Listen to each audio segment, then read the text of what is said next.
Снимать надо изначально.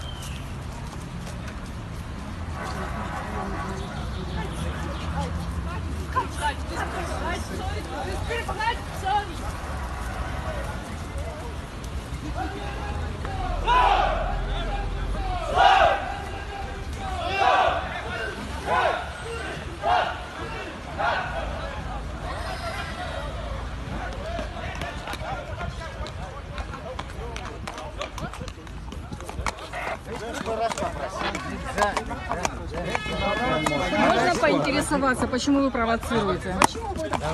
Почему провокация происходит? Молодой человек.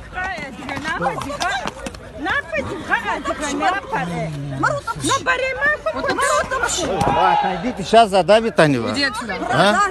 Не надо провоцировать. Какой продажный? Нас не надо провоцировать. Кто вас провоцирует? Вам никто не мешает его. Никто не мешает. Уходите отсюда.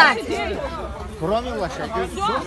Идите отсюда. Нам ваши машины мешают. Не провоцируйте. Что это такое?